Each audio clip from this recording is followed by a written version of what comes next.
Hey my friend, welcome back to the Mix Smart Kickstart. Today we're taking a look at drum room EQ and compression. Let's dive straight in.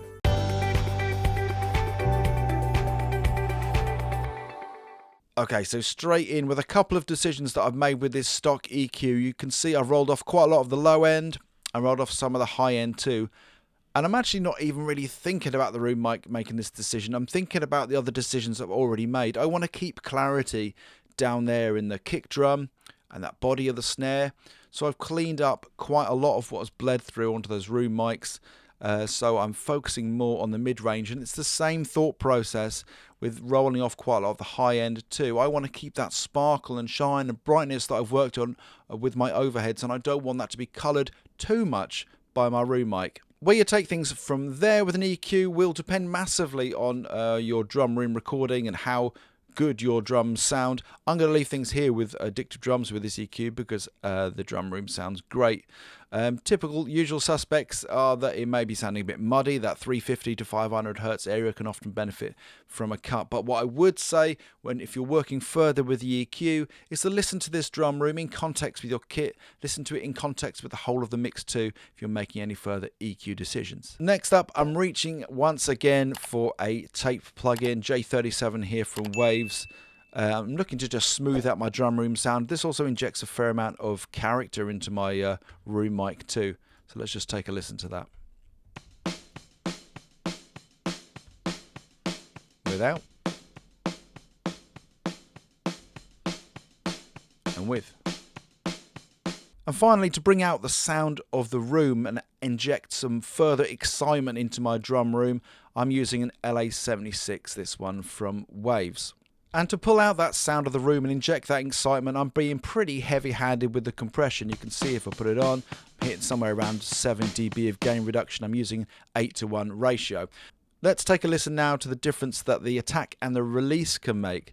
So if I dial my attack in to its fastest, and remember on 11 to 76, that's going clockwise, so you're going all the way to 7 on this plugin.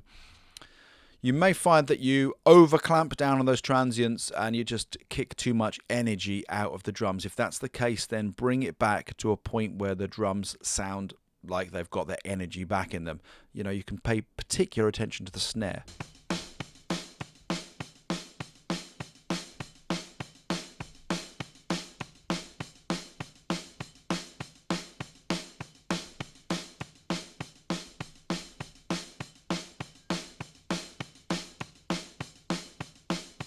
And I'm liking the sound of it with a slower attack, somewhere around here. Now with the release, it's less subtle. Check it out. So at the moment I've got a pretty fast release, and you can see the needles bobbing around and moving quite a lot. Now if I slow that release right down, take a listen to the difference.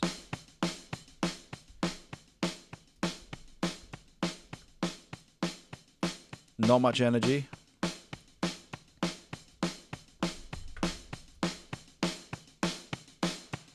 Like an energy release knob.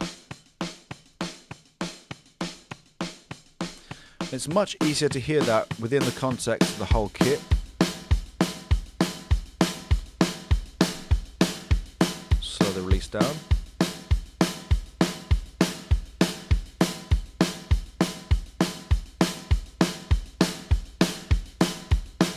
Now with the whole compressor off. And the compressor back on.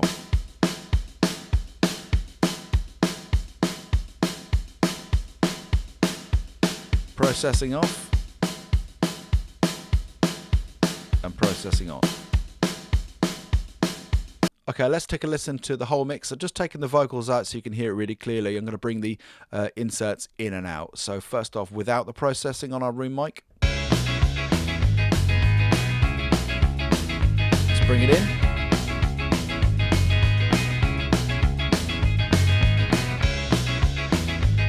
Back out. Now after you've dialed in that compression, you may find that relatively heavy compression that's brought out a lot of the room might also bring out some pretty unpleasant frequencies and some harshness, particularly around cymbals, ride cymbals. Here's an example, so just check out the chorus here with the ride cymbals.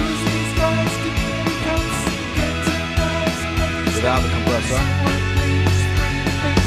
It's really pulling that bell sound of the ride out. So you can simply EQ after the fact of putting in your compression. I've just brought in a simple EQ again and rolled off some of that top end.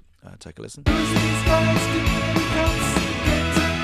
Just to tame some of the harshness or any frequencies which may have been pulled up by that compressor which don't sound so nice. So you can just simply drop in an EQ afterwards. If you'd like to learn more about an effective mix method, I've got a free 7 steps mix method guide.